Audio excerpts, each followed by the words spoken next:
oppression of women, that they're going to have rights taken away. They're going to perhaps even be like beaten in the street for choosing to do things that would have previously been acceptable, like things like not wearing a hijab, or I'm just giving you the things that I have seen people make the argument for. But it sounds like you don't agree with that assessment.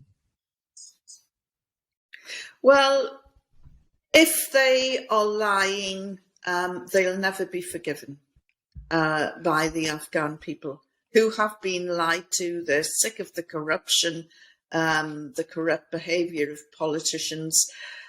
What particularly concerns me is a lot of politicians from across the European Union, in Britain, in America, a lot of Western feminists are talking about women's rights.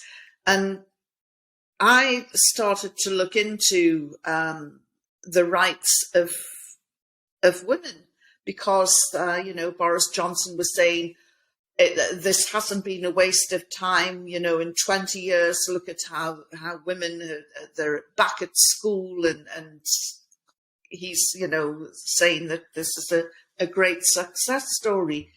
Well, according to the Central Statistics Organization, 84% of Afghan women are illiterate, and only 2% of women have access to higher education. And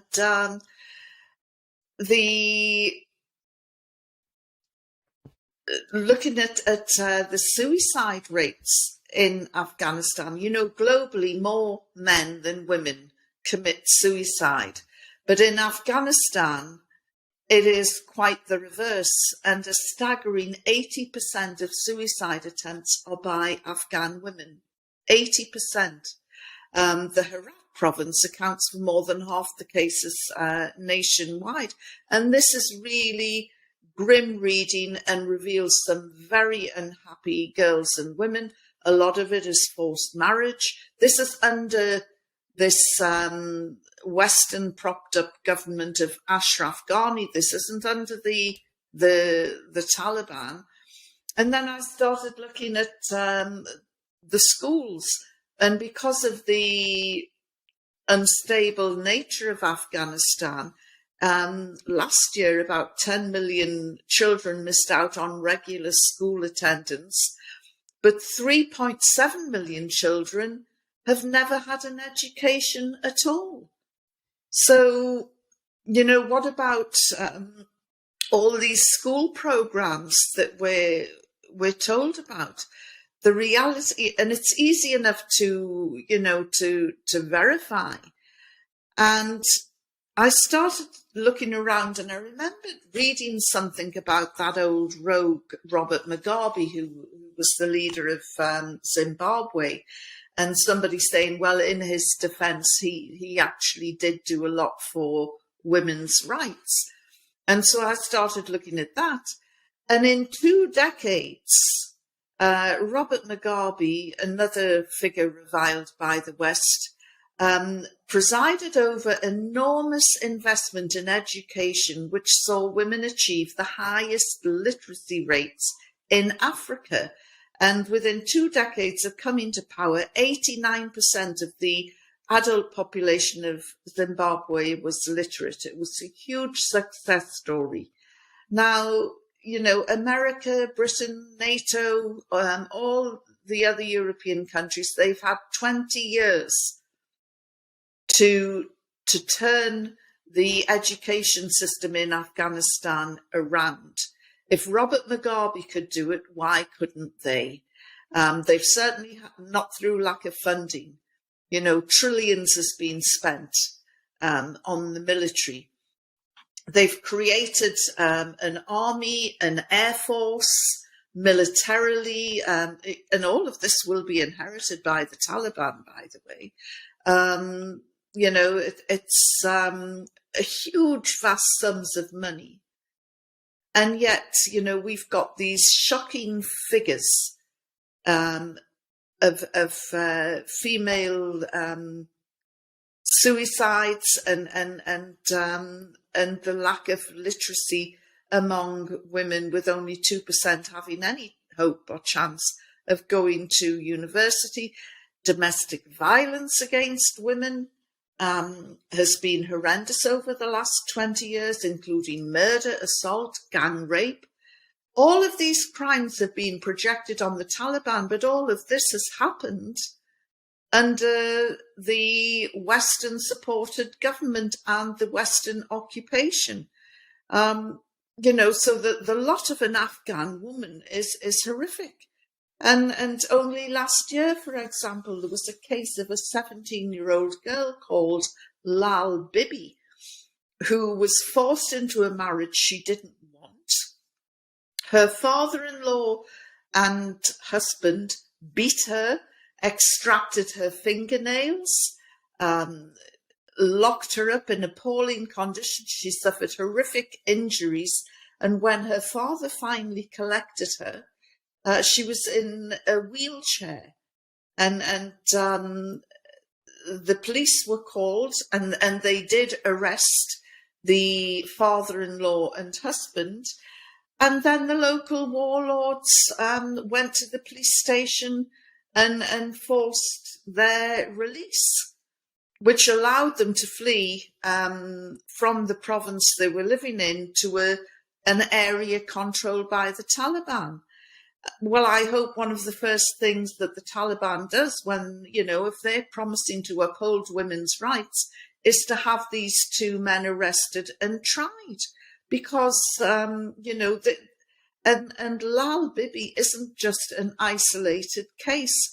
So when I hear fellow, female feminists, sisters, talking about the rights of Afghan women, I just wish that they would acknowledge the truth of that very few Afghan women are enjoying rights that they think they have at the moment.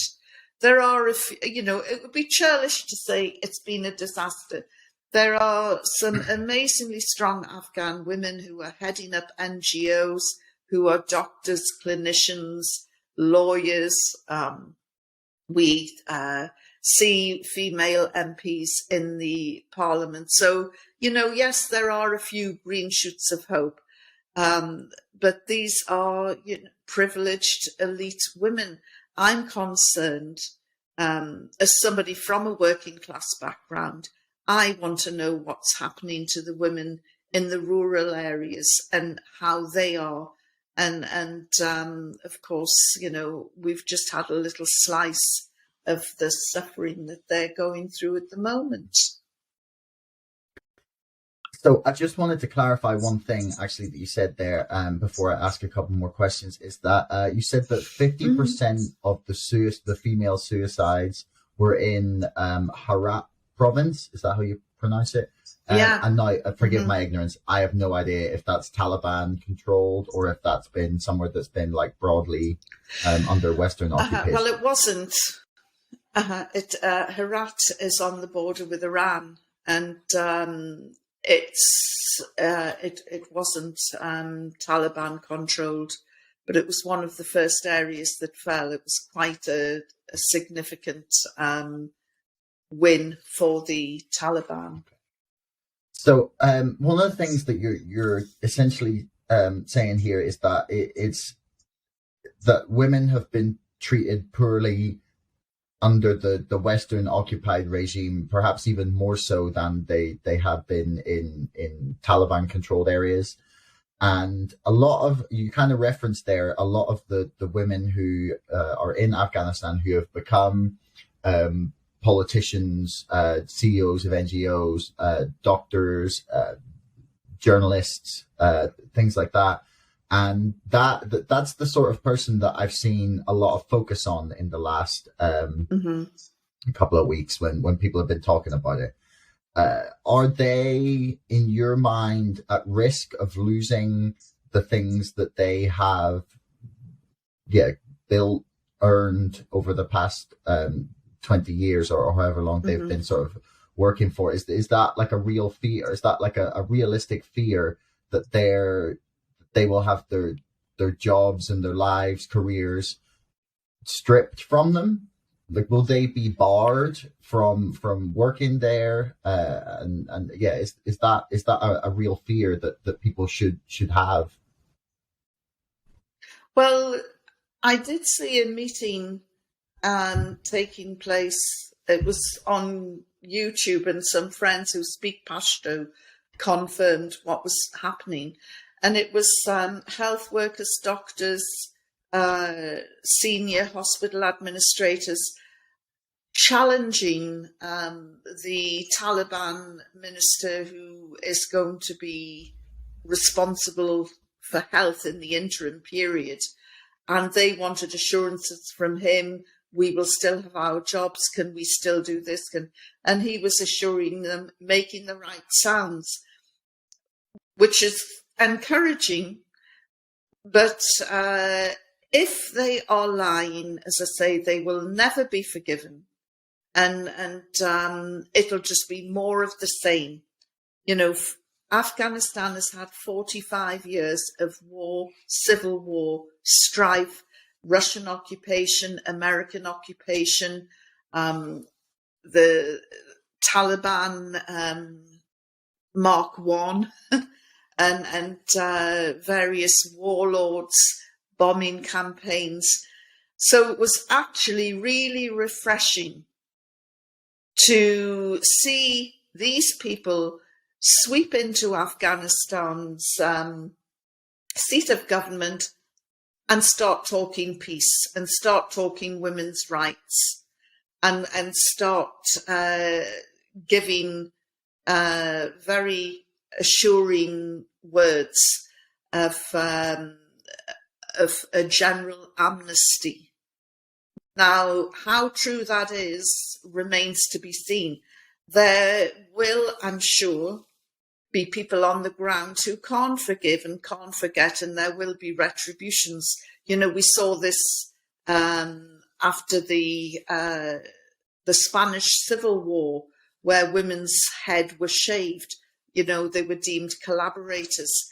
After the collapse of the Vichy government in France and the departure of the Nazis, thousands of women had their heads shaved and were paraded around the streets. So, you know, this happens at an end of war, in transitions.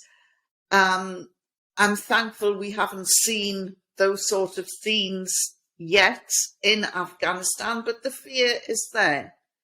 And it's, you know, this is going to be down to the Taliban to convince their fellow man and woman that their words are genuine, that the amnesty is genuine, and you know, we need to see deeds. We've heard the words, now let's see it rolled out in action. Thanks for making it all the way to the end of the podcast. Don't forget our sponsor, ExpressVPN, and my book, Brexit, The Establishment Civil War, can both be found in the links in the description below. And also, please like, share, and subscribe to this podcast. It's the best way to help us grow. Until next time, thanks for listening.